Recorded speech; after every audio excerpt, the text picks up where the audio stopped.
पुनः एकदा आप सभी को हृदय के गहराइयों से नमस्कार। आज हम पाठ्य पुस्तक काव्य निधि से आधुनिक कवि जो हैं उन आधुनिक कवियों में से आज हमने सच्चिदानंद, हीरानंद, वात्सायन आगे जी को चुना है। आगे जी की कविता अनुभव परिपक्व, यह कविता Hindi second year 4th semester में जो विद्यार्थी विद्यार्जन कर रहे हैं, विशेष करके उनके लिए है। कविता आरंभ करने से पहले, कविता पठन करने से पहले हम आपके सामने कुछ महत्वपूर्ण बिंदुओं के ऊपर विचार विमर्श करेंगे। तो वह महत्वपूर्ण बिंदु इस प्रकार के हैं।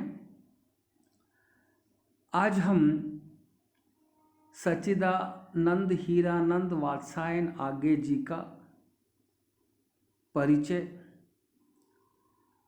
दूसरा महत्वपूर्ण बिंदु आता है आगे के माता पिता, आगे के बचपन के पढ़ाई शिक्षा संबंधी विचार।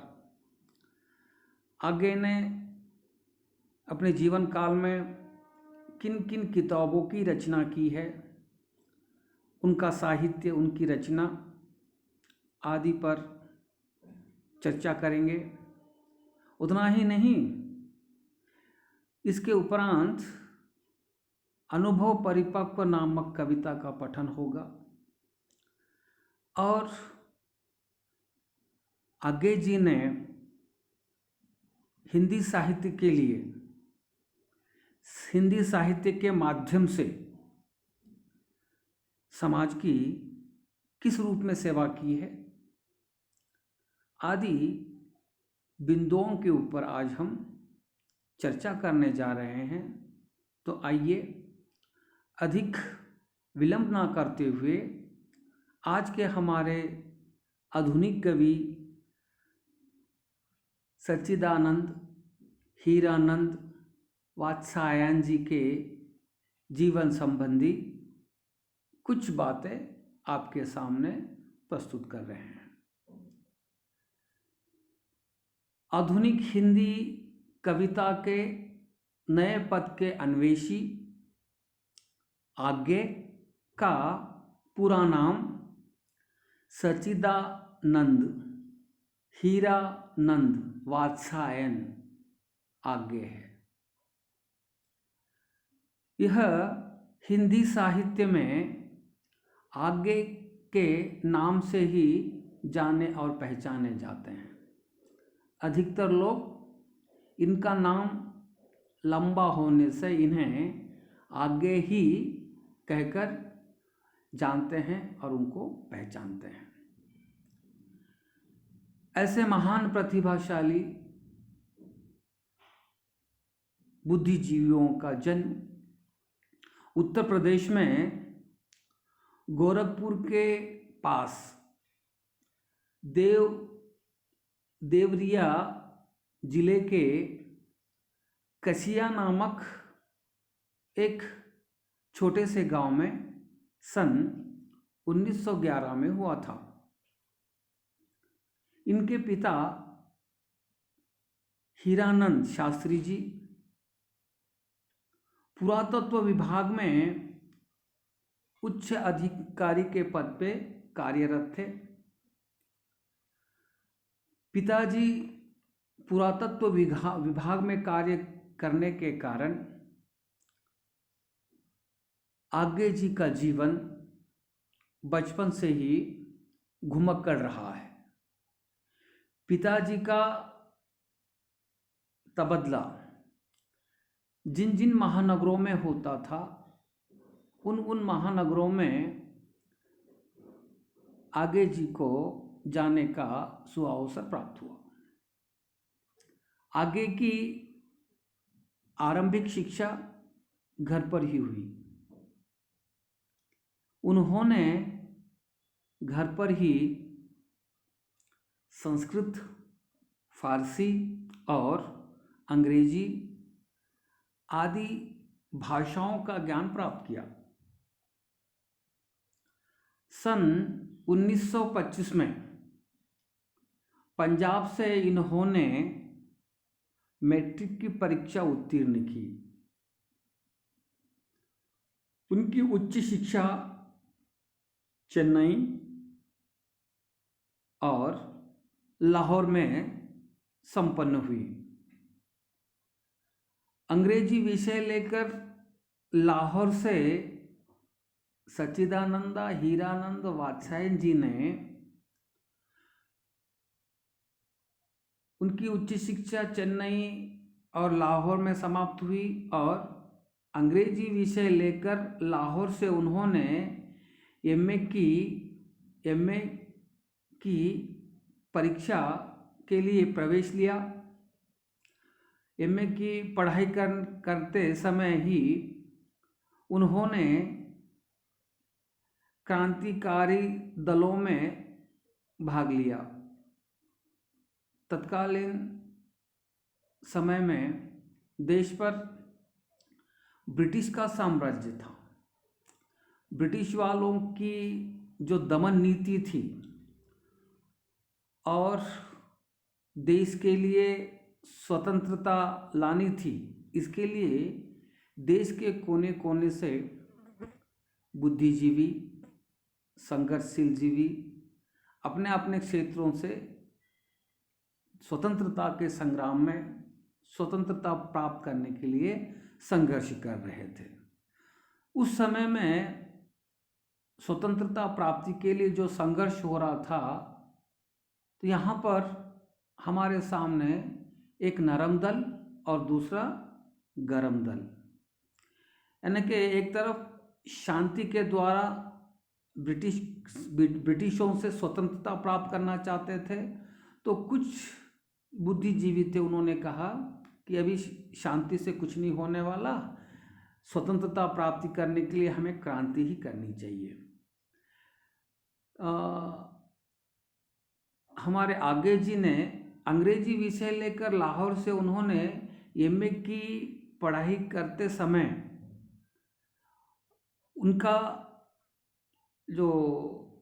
उनकी जो मित्रता थी वह क्रांतिकारी आंदोलन के सदस्य से हुई।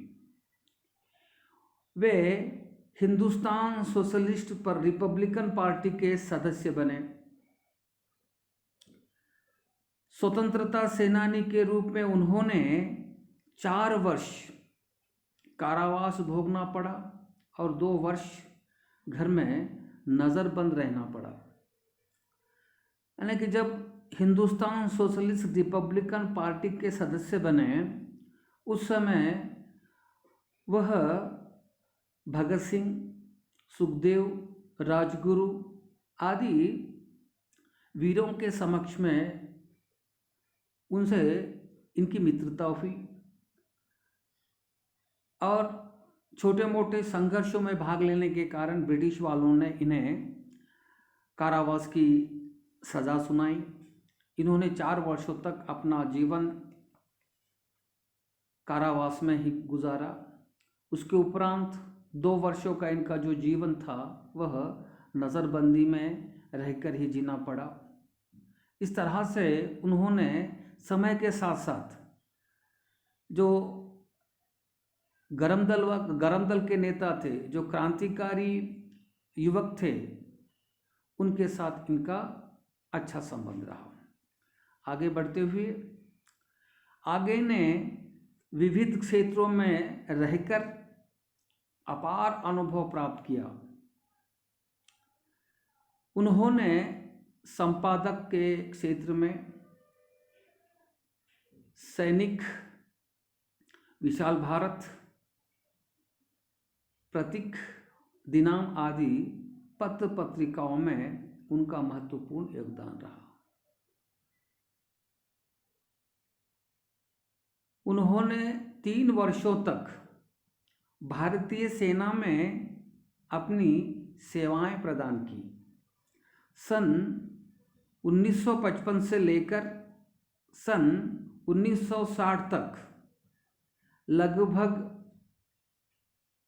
5 साल तक उन्होंने जापान, फिलीपीन, फ्रांस, अमेरिका आदि विदेशों में जाकर विदेशों की यात्रा की। इस प्रकार जीवन और जगत के विविध रूपों को निकट से देखने का उनको सुअवसर मिला था।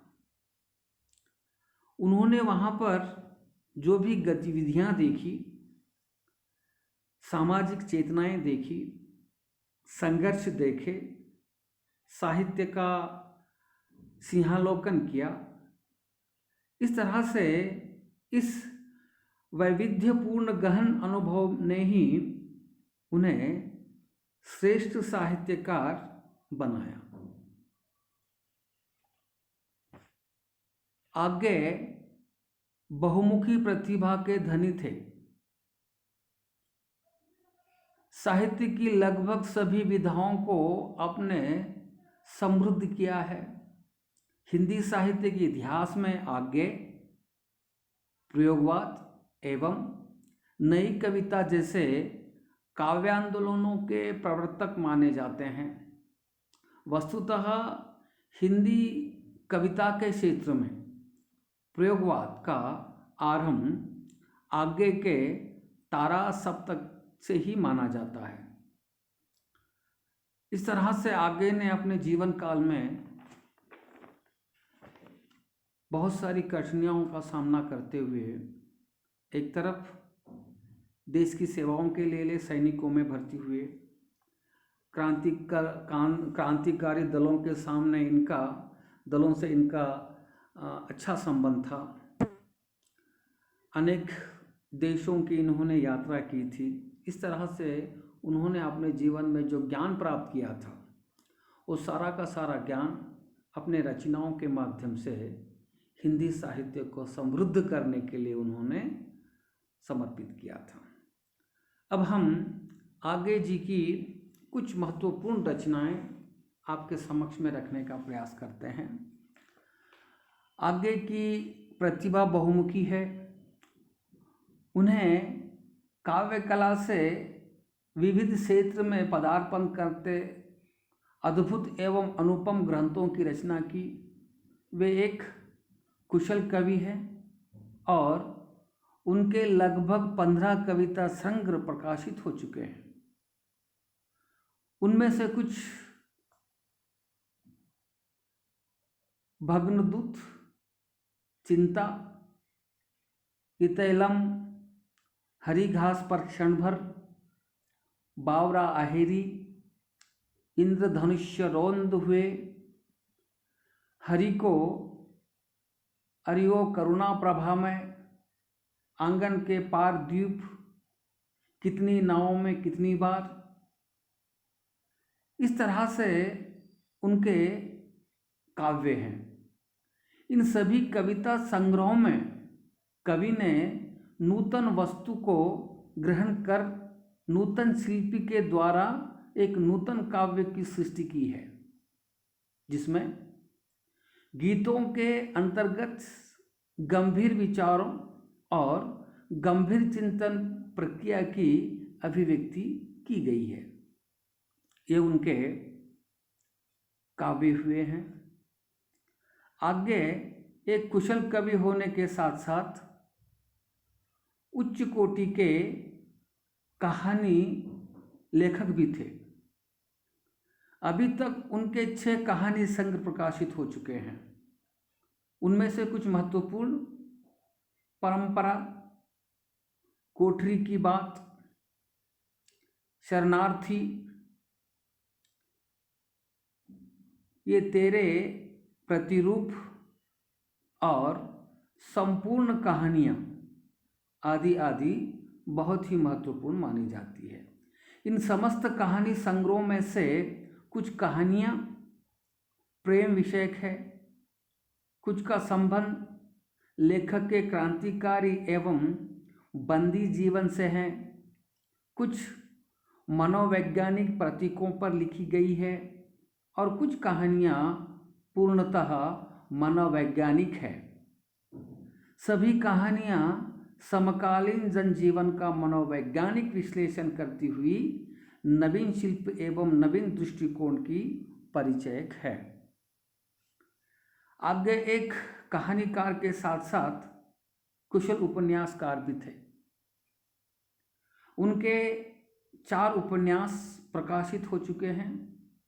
उनमें से शेखर एक जीवनी भाग 1, शेखर एक जीवनी भाग 2, नदी के द्वीप और अपने अपने अजनबी।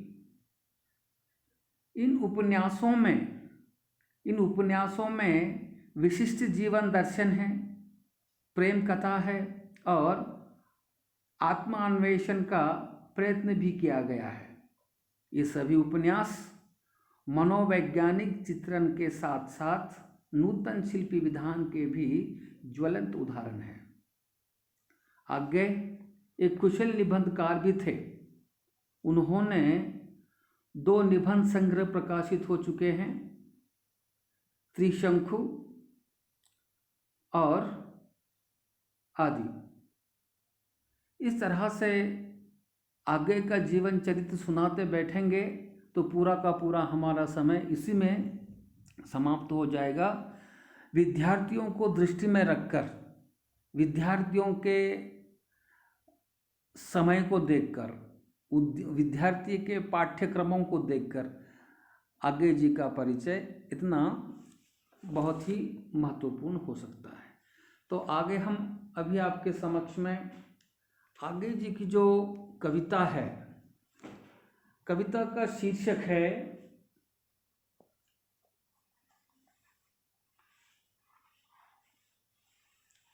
अनुभव परिपक्व। सबसे पहले हम आपके समक्ष में कविता पढ़ेंगे, फिर उसके बाद आपके सामने उसका सारांश रखने का प्रयास करेंगे। कविता का शीर्षक है अनुभव परिपक्व। अनुभव ज्ञान की छाया होती है। अनुभव हमेशा मनुष्य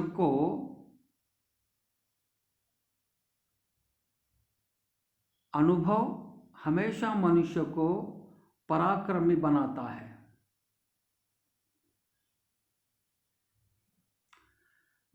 अनुभव ज्ञान की छाया है। ये जो अनुभव होता है यह धीरे धीरे व्यक्ति को संग्रहित करना पड़ता है, अचानक नहीं आता है। तो लेखक अनुभव परिपक्व नामक कविता के माध्यम से ऐसे कौन से विषय आपके समक्ष में रखना चाहते हैं। तो विषय रखने से पहले हम ये जो कविता बाल मनोविज्ञान के ऊपर आधारित है, तो बालक का जीवन किस प्रकार का होता है, उसका मनोविज्ञान किस प्रकार का होता है, वो बातों के ऊपर आपका ध्यान बहुत कम समय के लिए आकर्षित करने का प्रयास करूंगा। बाल्यावस्था मानव जीवन की प्रारंभिक अवस्था है, जिसमें व्यक्ति के शरीर, मानसिक क्षमताओं तथा योग्यताओं का विकास होता है। बाल जीवन का यह विकास काल ही व्यक्ति के भावी जीवन को आधार प्रदान करता है। आगे जाकर पूर्ण परिपक्व व्यवस्था होती है। बालक देश का भविष्य है। देश का विकास और प्रगति इन्हीं के सबल कंधों पर टिकी है। कल का भारत कैसा होगा इसका निर्धारण करना भावी पीढ़ी पर ही आधारित होता है। तो आगे जाकर हम कविता आरंभ कर देते हैं। कविता इस प्रकार की है। माँ, हम नहीं मानते अगली दिवाली पर मेले से हम वह गाने वाला टीन का लट्ठू लेंगे ही लेंगे। नहीं, हम नहीं जानते, हम कुछ नहीं सुनेंगे। कल गुड़ियों का मेला है, मुझे 1-2 पैसे वाली कागज़ की फिरकी तो ले देना। अच्छा, मैं लट्ठू नहीं मांगता, तुम बस 2 पैसे दे देना। अच्छा माँ, मुझे खाली मिट्टी दे दो, मैं कुछ नहीं मांगूंगा। मेले जाने का हठ नहीं ठानूंगा, जो कहोगी मांगूंगा। एक कविता है। इसमें बालक किस तरह से अनुभवों को संग्रहित करता है, किस तरह से उसका अनुभव धीरे धीरे बढ़ते रहता है, इसी को आगे जी ने इस कविता में आपके सामने प्रस्तुत करने का प्रयास किया है। आरंभ कर देते हैं कविता को। माँ, हम नहीं मानते अगली दिवाली पर मेले से हम वहाँ गाने वाला टीन का लट्टू लेंगे ही लेंगे। नहीं, हम नहीं जानते, हम कुछ नहीं सुनेंगे। कवि आज्ञे ने इस कविता को माँ और पुत्र के मधुर संभाषण से आरंभ करते हैं। बच्चा माँ से कहता है, माँ, अब की बार हम आपकी बात नहीं मानेंगे, आपको मेरी बात ही माननी पड़ेगी। आने वाली दिवाली पर, आने वाली दीपावली पर हमारे गांव में जो मेला लगता है, उस मेले में अनेक प्रकार के खिलौने आते हैं। हम तो केवल टीन का लट्ठू लेंगे ही लेंगे। नहीं नहीं, बिल्कुल नहीं, हम कुछ नहीं जानते। आपके पास पैसे है या नहीं, हम कुछ नहीं सुनेंगे। बस हमें तो वह गाने वाला टीन का लट्टू चाहिए। इस पंक्तियों में भोले भाले बालक की सहज स्वाभाविक हाट का, स्वाभाविक जिद का कवि ने चित्रण किया है। यहाँ पर आप पहली पंक्ति देखेंगे, माँ, हम नहीं मानते। बच्चे जो होते हैं वह माँ बाप के ऊपर ही निर्भर रहते हैं, और माँ बाप भी सारे के सारे उनके शौक, उनकी इच्छाएं पूर्ण करते हैं। बच्चों को खिलौने बड़े पसंद होते हैं। उस खिलौने से वो जब खेलता है तब उसका ध्यान उसके रंगों के ऊपर, उसके चाल के ऊपर रहता है, और वो सोचता है कि ये खिलौना कैसे चल रहा है। फिर उस खिलौने को तोड़ने का प्रयास करता है, फिर उस खिलौने को जोड़ने का प्रयास करता है। इस तरह से मन में जो बातें होती है वह बातें अपने माँ के द्वारा, अपने पिताजी के द्वारा वह लेता ही लेता है, ऐसा ज़िद्दी होता है। तो यहाँ पर भी पहले पंक्ति में ही आपको बच्चे की ज़िद दिखाई दे रही है, बच्चे का हट दिखाई दे रहा है। देखिए, माँ हम नहीं मानते, पहला बात हम नहीं मानते। अगली दिवाली पर, जो आने वाली दीपावली है, उस पर मेले से हम वह गाने वाला टीन का लट्टू ले लेंगे। यानी कि लट्टू का मतलब होता है, पुराने ज़माने में विशेष प्रकार के खिलौने होते थे जो वह लकड़ी के गोल आकार के होते थे, दिखने में बड़े सुंदर होते थे और वहाँ से कुछ विशेष प्रकार की ध्वनियाँ निकलती थी, आवाज़ें निकलती थी और बच्चे के मन को वह बहुत ही प्रिय था। इसलिए बच्चा सबसे श्रेष्ठ खिलौना लेना चाहता था, सबसे महंगा खिलौना जो होता है लेना चाहता था। इसलिए कहता है अगली दिवाली पर मेले से हम वह गाने वाला टीन का लट्टू लेंगे ही लेंगे। नहीं, हम नहीं जानते, हम कुछ नहीं सुनेंगे, बस आप जितना सुनाना है सुना चुके हो, आपको जितना हमको मनाना था आपने मना चुका, लेकिन मैं आपकी बातें नहीं मानूंगा, बस मुझे वह खिलौना चाहिए। यानी कि आरंभिक रूप में बच्चों का मनोविज्ञान यहाँ पर दिख रहा है। एक बार बच्चा अगर से मन में ठान लेता है, बस किसी वस्तु के प्रति हो, किसी खिलौने के प्रति हो या किसी मीठे पदार्थ के प्रति हो, वह लेकर ही रहता है। जब तक उसको नहीं मिलता है वह नहीं छोड़ता। यहाँ पर जिद्दी बालक का माँ और बच्चे की जो वार्तालाप हो रही है यहाँ पर बताने का प्रयास किया है। आगे दूसरी जो 5 पंक्तियाँ हैं, इस पंक्तियों में लेखक बताने का प्रयास करते हैं। कल गुड़िया का मेला है, मुझे 1-2 पैसे वाली कागज़ की फिरकी तो ले देना। अच्छा, मैं लट्टू नहीं मांगता, तुम बस 2 पैसे दे दो। लेखक कहते हैं धीरे धीरे बालक के मन में अनुभव का परिवर्तन होते हुए दिखाई देता है।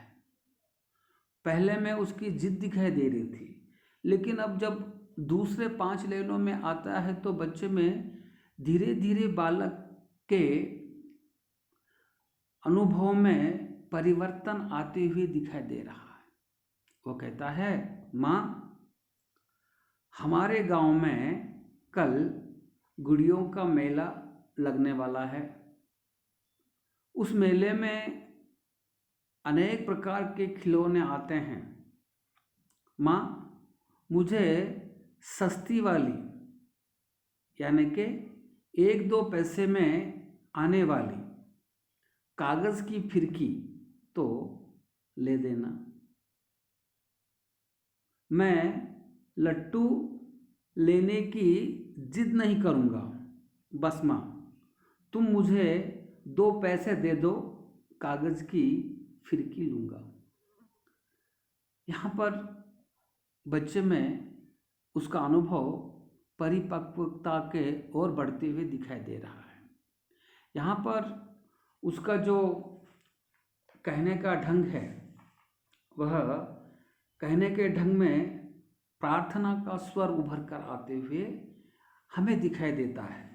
वह कहता है, कल गुड़ियों का मेला है, मुझे 1-2 पैसे वाली कागज़ की फिरकी तो दे देना। अच्छा, मैं यानी कि जो लट्टू महंगा था वो नहीं चाहता हूँ मैं, बस उससे ही कम वाला, उससे ही सस्ता वाला, जो 1-2 पैसे में आने वाला कागज़ की जो फिरकी होती है वो चाहिए माँ मुझे, कहकर बच्चा अपने माँ के समक्ष में अपने विचारों को रखने का प्रयास करता है। बालक के अनुभव बढ़ने से माँ की आर्थिक स्थिति का पता लगने पर महंगे लट्टू की जिद छोड़कर वे फिरकी से अपनी आशा पूर्ण करना चाहता है। तब तक पहले इसमें बच्चों को पता नहीं चला कि माँ की आर्थिक स्थिति कैसी है, क्या माँ खिलौने महंगे दिलाने के पक्ष में है या उनके पास उतना धन है। इसकी बातें उस बच्चे में नहीं थी, इतना ज्ञान नहीं था, बस एक ही एक था कि मुझे वो खिलौना चाहिए। लेकिन धीरे धीरे जैसी उसकी उम्र बढ़ते गई और उन्होंने अपने परिवार के ओर थोड़ा ध्यान देना आरंभ कर दिया, तो उसको पता चला कि माँ जो खिलौना है महंगा, वो हमें खरीद कर देने की क्षमता उनमें नहीं है। इसलिए उन्होंने कहा कि ठीक है माँ, महंगा खिलौना नहीं चाहिए, लेकिन कल जो हमारे गांव में मेला लगने वाला है उसमें बहुत सारे सुंदर से खिलौने आते हैं, लेकिन उस खिलौने से मुझे कोई लेना देना नहीं है, बल्कि उसमें से सबसे सस्ता उस खिलौनों को मुझे ले देना, 2 पैसे वाला, कहकर लेखक इसके अपने सामने विचार रखते हैं। अब आगे की बात।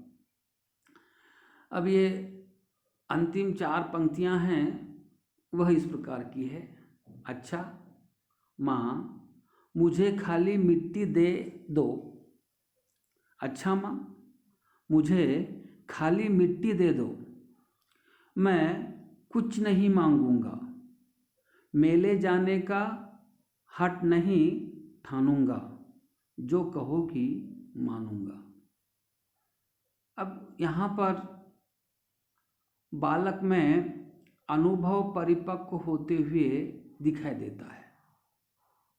वह कहता है, माँ, मैं अभी आपसे कुछ नहीं मांगूंगा, आप जो कहोगी मैं वही मानूंगा, वही सुनूंगा। मेले जाने की जिद, मेले में महंगे खिलौने देखकर मैं जिद नहीं करूंगा। टीन का लट्टू, कागज की फिरकी भी मुझे नहीं चाहिए, केवल आप मुझे मिट्टी दे दो, मैं स्वयं ही उससे खिलौने बनवाऊंगा, आपको कभी परेशान भी नहीं करूंगा।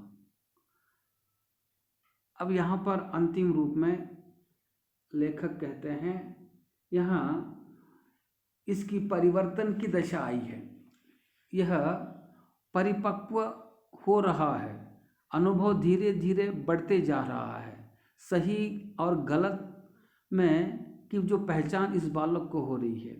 बालक ने देखा, पहले लट्टू की जिद थी, खिलौने की जिद थी जो महंगा था, फिर उसके बाद उसने फिरकी वाला यानी कि बहुत सस्ते वाला जो खिलौना था उसको लेना चाहा।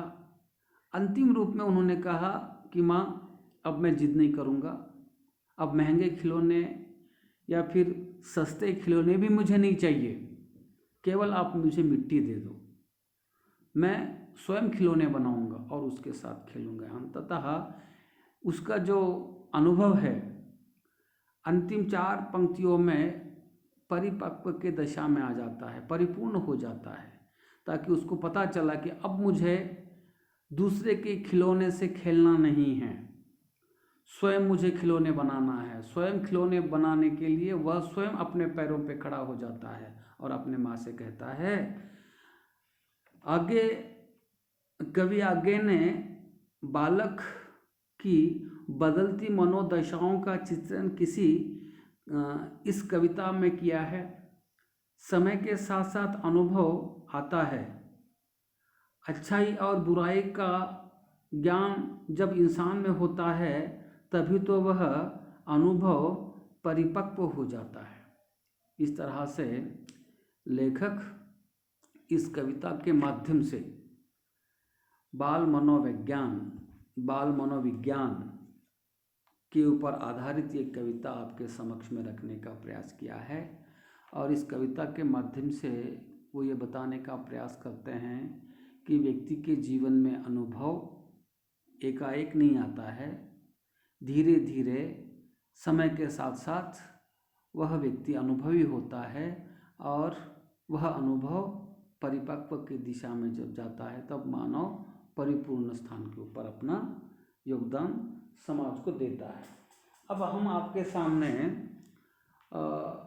कुछ इसी से संबंधी बातें हैं वो भी रखने का प्रयास करेंगे।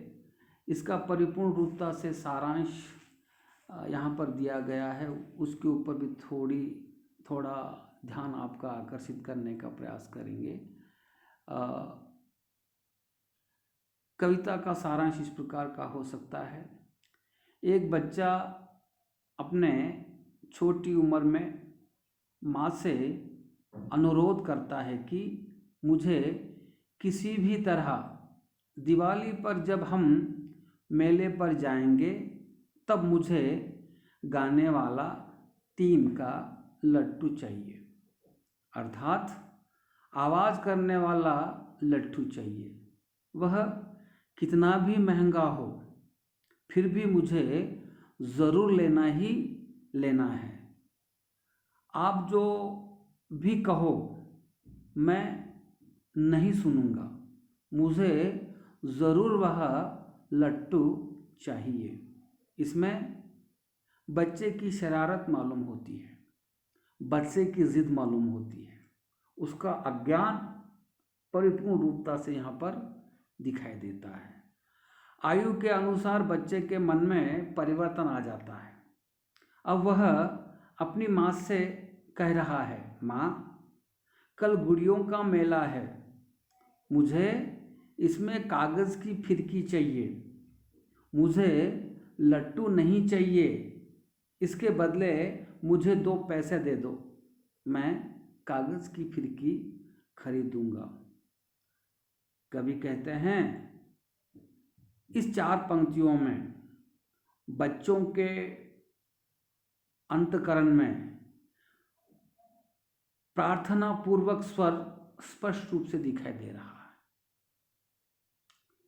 इससे पहले हठ था, अब प्रार्थना पे आया, और अंतिम 4 पंक्तियों में लेखक कहते हैं इसके बाद कुछ बड़ा होकर वह बच्चा माँ से पूछता है कि माँ मैं कुछ नहीं मांगूंगा, मुझे खाली मिट्टी दे दो, मैं खुद खिलौने बना दूंगा, उससे ही खेलूंगा, मेले जाने की जिद मैं नहीं करूंगा, तुम जो कहोगी उसको मैं मानूंगा। इसमें बच्चे की परिवर्तन दशा का पूर्ण रूप हमें मिल जाता है। इस प्रकार कवि सच्चिदानंदा हीरानंद वात्स्यायन जी ने इस कविता के माध्यम से बालक अपने जीवन में किस तरह से अनुभव प्राप्त करते हैं, इसके ऊपर सारी की सारी बातें आपके समक्ष में रखने का प्रयास किया।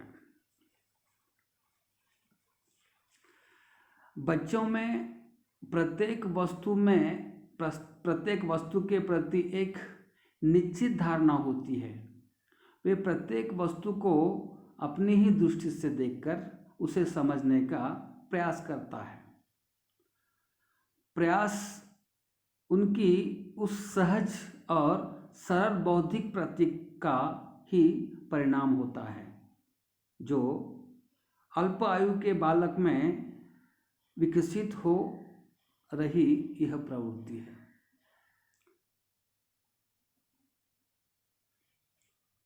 अंतिम रूप में हम आपसे यही कहना चाहते हैं कि यह जो छोटी सी कविता है, दिखने के लिए बहुत ही छोटी है, लेकिन इसके ऊपर विचार विमर्श अगर से करते हैं तो बहुत ही यह ऊंचे स्तर पर ले जाती है।